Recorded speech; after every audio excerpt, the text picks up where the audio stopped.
किया था photo electric effect के बारे में, जिसमें हमने स्टडी करा था कि जब लाइट पड़ती है, लाइट के अंदर छोटे छोटे पैकेट्स होते हैं जिन्हें हम फोटॉन्स कहते हैं, और जब मेटल सरफेस पे जब ये लाइट पड़ती है तो फोटॉन्स जैसे इसके ऊपर स्ट्राइक करते हैं तो क्या इमिट होते हैं, इलेक्ट्रॉन्स इमिट होते हैं। तो इस इफेक्ट को क्या बोला जाता था, photo electric effect.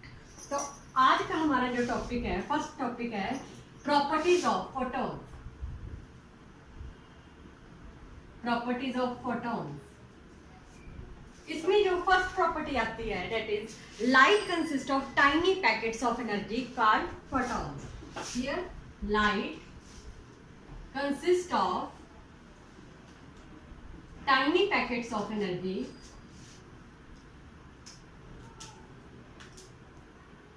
Called photons. Photons किन्हें बोला जाता है, लाइट के अंदर छोटे छोटे पैकेट्स होते हैं एनर्जी के, उन्हें फोटॉन्स बोला जाता है। और हर पैकेट की एनर्जी कितनी होती है, E is equal to h nu. Energy कितनी होती है फोटॉन की, E is equal to h new.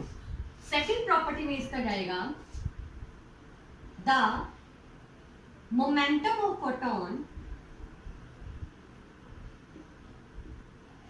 Is, आप सबको पता है momentum P is equal to m v होता है, क्योंकि एक चीज हमेशा ध्यान रखना कि फोटॉन क्योंकि लाइट का पैकेट है तो ये हमेशा लाइट की स्पीड से चलेगा, तो हम एम वी की बजाय एम सी लिखेंगे। C represent the velocity of light. Here P is momentum, M is the mass of photon and C is the velocity of light. तो इसका मोमेंटम क्या बन जाएगा, P is equal to M C.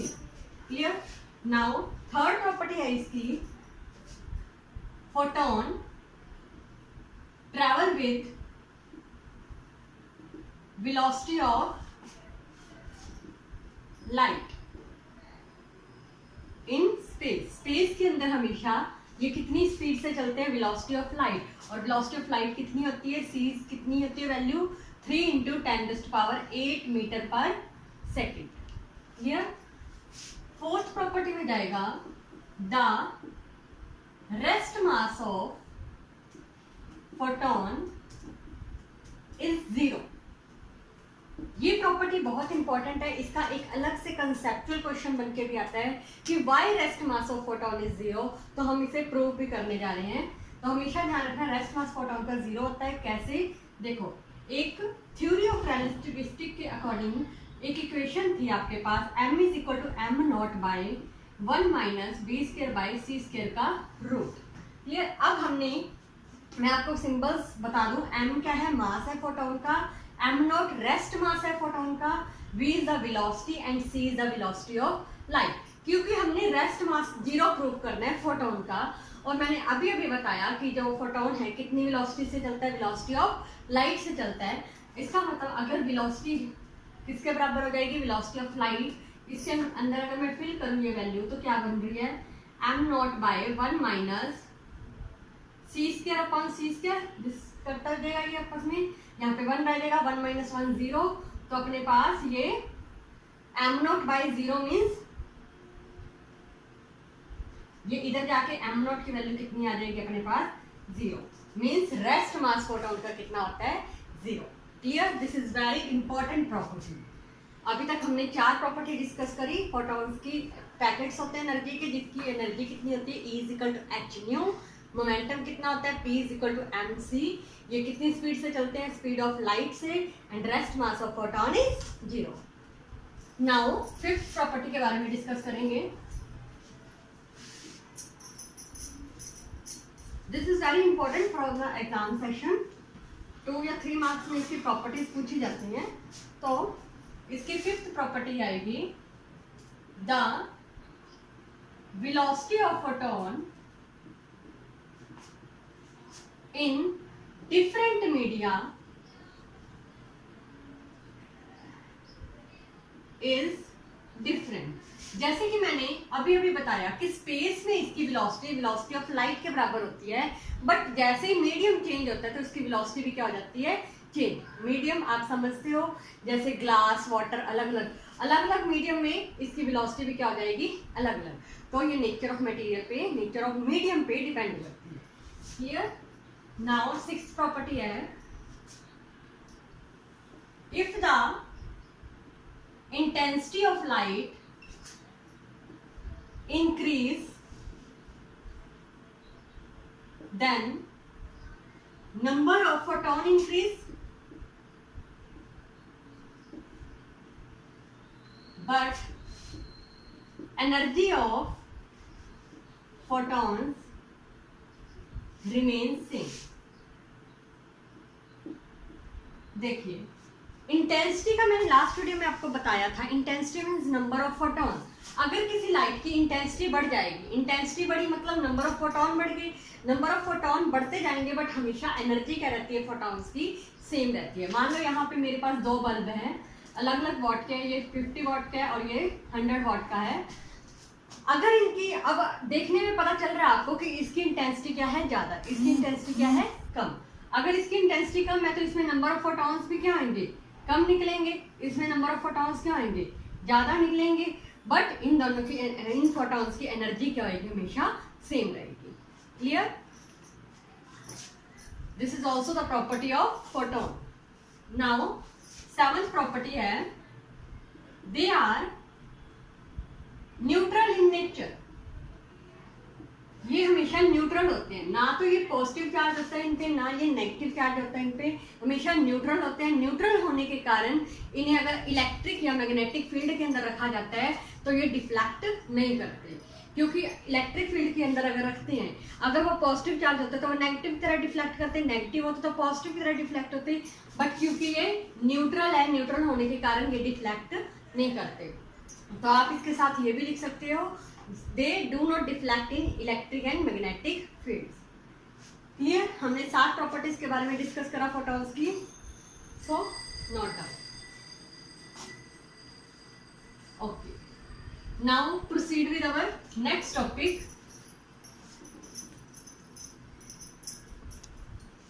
That is Einstein photoelectric equation. Einstein photoelectric equation. Einstein ने भी एक photoelectric equation के बारे में बताया था, जिसके बारे में हम डिस्कस करने जा रहे हैं। आइंस्टाइन ने कहा कि जो लाइट पड़ती है, सपोज ये मेटल का सरफेस है, इसके ऊपर लाइट पड़ती है, लाइट के अंदर क्या है, छोटे छोटे पैकेट्स हैं एनर्जी के, जिन्हें क्या बोला जाता है, फोटॉन्स के। और इन फोटॉन्स की एनर्जी कितनी होती है, E = h/μ।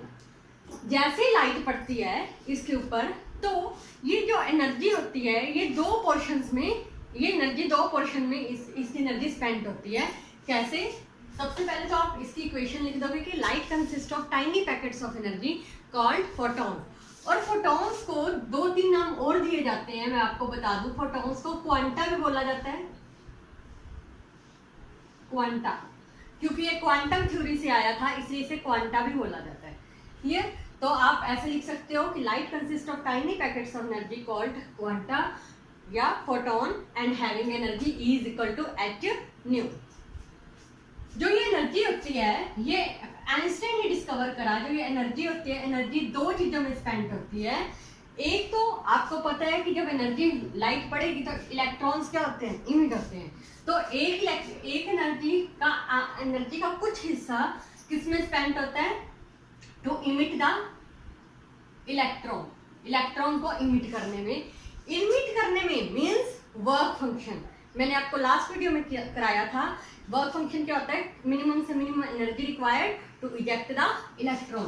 तो इलेक्ट्रॉन इमिट हो रहा है मतलब उसे एनर्जी मिल रही है, जो कि किसके बराबर होती है, वर्क फंक्शन के बराबर। क्लियर? अब कुछ हिस्सा उसका वर्क फंक्शन में काम आ रहा है, अगर कुछ हिस्सा इसने इलेक्ट्रॉन को इमिट करने में लगाया तो जो बाकी एनर्जी है वो किस में आती है, वो उसे मैक्सिमम काइनेटिक एनर्जी प्रोवाइड करने में काम आती है, ताकि इलेक्ट्रॉन क्या कर सके, एक्सेलरेट कर सके। क्लियर?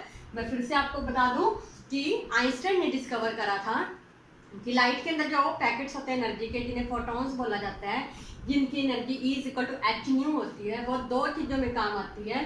कुछ एनर्जी उसकी, कुछ एनर्जी का पोर्शन उसका इलेक्ट्रॉन्स को इमिट कराने के काम आता है, और जो बाकी बची एनर्जी वो किस में काम आती है, उसे काइनेटिक एनर्जी प्रोवाइड करती है। क्लियर? तो यहाँ से अगर मैं एक इक्वेशन बनाना चाहूँ तो इसकी इक्वेशन बनेगी, जो एनर्जी है, हमें पता है एनर्जी कितनी थी, E = h/μ, वो दो चीजों में काम आई, एक तो वर्क फंक्शन के उसे इमिट कराने में, second one is kinetic energy provide करने में। और काइनेटिक एनर्जी कितनी होती है हमेशा, half m v square, maximum kinetic energy. Clear? अगर यहाँ से मैं काइनेटिक एनर्जी की वैल्यू निकाल लूँ हाफ एम वी स्क्वायर की, तो मेरे पास इक्वेशन बनती है H nu minus 5 not. This is the equation of Einstein photo electric equation. Clear? ये इसी इक्वेशन को आइंस्टाइन फोटो इलेक्ट्रिक इक्वेशन भी बोला जाता है। इसमें एक स्पेशल केस है कि अगर जो ये लाइट पड़ी, लाइट की जो फ्रीक्वेंसी थी वो थ्रेशोल्ड फ्रीक्वेंसी के बराबर आ जाए। थ्रेशोल्ड फ्रीक्वेंसी के बारे में मैंने लास्ट वीडियो में डिस्कस करा था। थ्रेशोल्ड फ्रीक्वेंसी वो फ्रीक्वेंसी होती थी कि मिनिमम कितनी फ्रीक्वेंसी चाहिए कि इलेक्ट्रॉन इमिट हो जाए। इलेक्ट्रॉन को इमिट कराने में कितनी फ्रीक्वेंसी चाहिए, इसका मतलब अगर वो फ्रीक्वेंसी थ्रेशोल्ड के बराबर होगी, इसका मतलब वर्क फंक्शन क्या हो जाएगा, जो वर्क फंक्शन की वैल्यू जाएगी वो एच न्यू नॉट के बराबर हो जाएगी, थ्रेशोल्ड फ्रीक्वेंसी के बराबर हो जाएगी। अगर मैं इसमें फिल करती हूँ तो मेरे पास इक्वेशन कुछ ऐसे बनती है, half m v square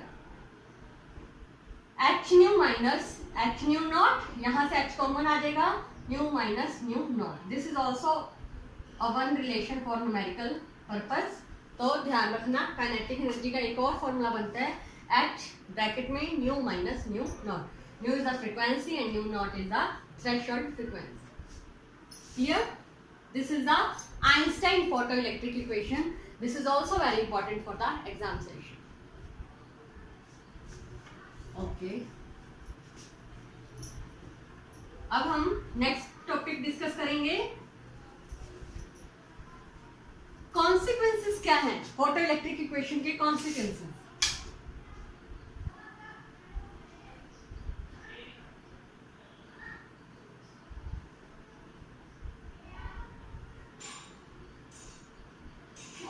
equation में एक चीज बहुत ज्यादा इंपॉर्टेंट है, हमेशा आपको पता होना चाहिए। जैसे कि मैंने बताया था कि लाइट के दो नेचर होते हैं, इसलिए लाइट को ड्यूल नेचर भी बोला जाता है। Light has dual nature. Light कभी कभी बिहेव करती है पार्टिकल नेचर की तरह, कभी कभी बिहेव करती है वेव नेचर की तरह।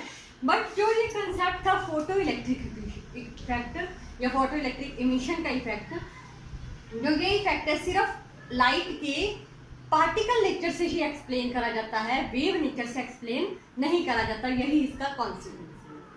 क्लियर? तो इसके कॉन्सिक्वेंसेस में आपने क्या लिखना है कि जो फोटो इलेक्ट्रिक इफेक्ट है वो हमेशा पार्टिकल नेचर से ही एक्सप्लेन करा जाएगा, वेव नेचर से एक्सप्लेन नहीं हो सकता। अब वेव नेचर से एक्सप्लेन नहीं हो सकता तो क्या क्या लिमिटेशंस है, क्या लिमिटेशंस जाएंगी वेव नेचर की कि फोटो इलेक्ट्रिक इफेक्ट उसका नहीं एक्सप्लेन कर पाए। तो हम अगला टॉपिक यही लेंगे, limitations of wave theory in photo electric emission. अब वेव इक्वेशन से हम वेव थ्योरी से एक्सप्लेन क्यों नहीं कर पाते, इसके कुछ रीजंस थे। इसमें जो पहला रीजन है दैट इज, देखिए अगर हम इंटेंसिटी बढ़ाएंगे, अगर हम इंटेंसिटी इंक्रीज करते हैं तो क्या इंक्रीज होंगे, नंबर ऑफ फोटॉन्स इंक्रीज हो जाएंगे। अगर इंटेंसिटी बढ़ाएंगे तो नंबर ऑफ फोटॉन्स इंक्रीज हो जाएंगे।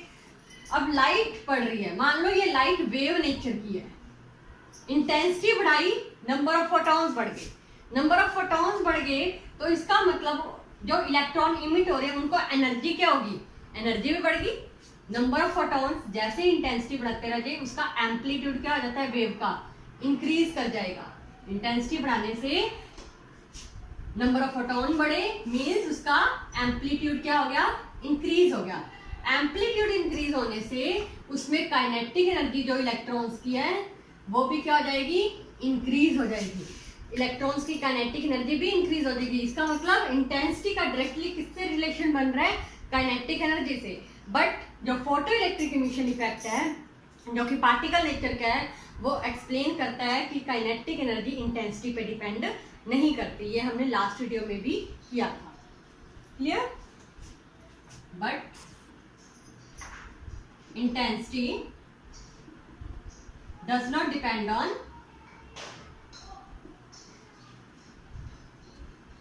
kinetic energy of electron. Clear?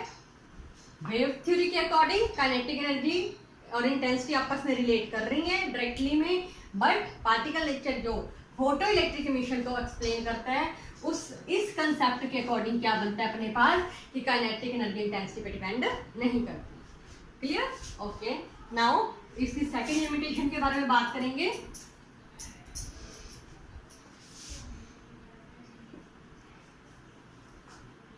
Wave theory के अकॉर्डिंग क्या कहते हैं? अकॉर्डिंग टू वेव थ्योरी,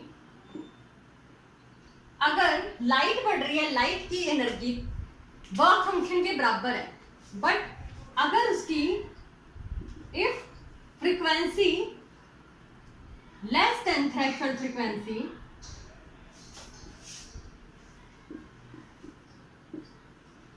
अगर मान लो कोई लाइट पड़ रही है, लाइट की एनर्जी जरूर वर्क फंक्शन के बराबर है, बट जो उसकी फ्रीक्वेंसी अगर थ्रेशोल्ड के लेस देन होगी तो फिर भी क्या होंगे? इलेक्ट्रॉन्स इमिट होंगे।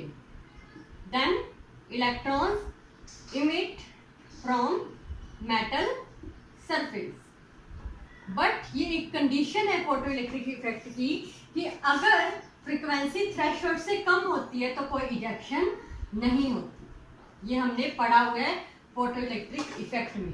वेव थ्योरी के अकॉर्डिंग फ्रीक्वेंसी का डिपेंडेंस है ही नहीं, बट एक्चुअली में फोटो इलेक्ट्रिक इफेक्ट तभी एक्सप्लेन होता है जब लाइट की फ्रीक्वेंसी थ्रेशोल्ड से ज्यादा हो या बराबर हो तभी इमिट होंगे। अगर वो लेस देना है तो कोई इजेक्शन नहीं होगी। यहीं पे वेव थ्योरी का सेकंड कंसेप्ट फेल हो गया। क्लियर? नाउ थर्ड कंसेप्ट के अकॉर्डिंग, मान लो एक मेटल सरफेस पे लाइट पड़ रही है, तो इलेक्ट्रॉन्स जो अंदर पड़े हैं मेटल सरफेस पे, लूजली बाउंड इलेक्ट्रॉन है, वो क्या कर रहे हैं? एनर्जी को गेन कर रहे हैं। लाइट पड़ती जा रही है, इलेक्ट्रॉन्स क्या कर रहे हैं? एनर्जी को गेन कर रहे हैं। और लाइट पड़ी और एनर्जी गेन करी, कितनी तक करी? जब तक उसकी एनर्जी कितनी हो जाती है? वर्क फंक्शन के बराबर। जैसे एनर्जी वर्क फंक्शन के बराबर हुई तो ये जो सारे इलेक्ट्रॉन्स है एक्साइटेड हो चुके होते हैं। सारे इलेक्ट्रॉन्स क्या होंगे? जैसे आपने वेव थ्योरी में पढ़ा था वेव फ्रंट्स के बारे में कि एनर्जी आई, wave front, first wave front, second wave front, इस तरह से उन्हें सारे इलेक्ट्रॉन्स को क्या मिलती जा रही है? एनर्जी मिलती जा रही है। और एकदम से जैसे वो वर्क फंक्शन के बराबर जाएगी तो सारे इलेक्ट्रॉन्स एकदम से इजेक्ट हो जाएंगे और कुछ टाइम लेके वो इजेक्ट हो जाएंगे। But actually photo electric emission क्या कहता है कि ऐसे नहीं होता, कि हमेशा एक्चुअली में लाइट पड़ती है तो एक फोटोन हमेशा एक इलेक्ट्रॉन को इमिट करते हैं, दो फोटोन हमेशा दो इलेक्ट्रॉन को इमिट करते हैं। और ये चीज बिल्कुल फास्ट चलती है, इंस्टेंटेनियस प्रोसेस होती है। इस केस में क्या था, उसे वो वेट करते हैं, कुछ टाइम लेते हैं इलेक्ट्रॉन्स को और एकदम से सारे इलेक्ट्रॉन इमिट होते हैं। बट इस केस में क्या होता है, जैसे जैसे फोटोन पड़ते जा रहे हैं वैसे वैसे इलेक्ट्रॉन्स इमिट होते हैं, एकदम से सारे नहीं होते। क्लियर? ये 3 लिमिटेशंस थी वेव थ्योरी की। तो यहाँ से पता चलता है कि जो फोटो इलेक्ट्रिक इमिशन इफेक्ट है वो हमेशा पार्टिकल नेचर ऑफ लाइट से ही एक्सप्लेन करा जाता है, वेव थ्योरी से नहीं किया जा सकता। क्लियर? ओके, अभी तक हमने फोटो इलेक्ट्रिक इफेक्ट के बारे में डिटेल में पढ़ लिया कि light consist of tiny packets of energy called photons, जिसकी energy E is equal to h nu थी। उसके बाद हमने आइंस्टाइन इक्वेशन के बारे में पढ़ा। फिर हमने डिस्कस करा कि जो ये वेव थ्योरी से एक्सप्लेन नहीं करा जाता, सिर्फ पार्टिकल नेचर से करा जाता है। क्लियर? आई होप आपको मेरी वीडियो पसंद आई है।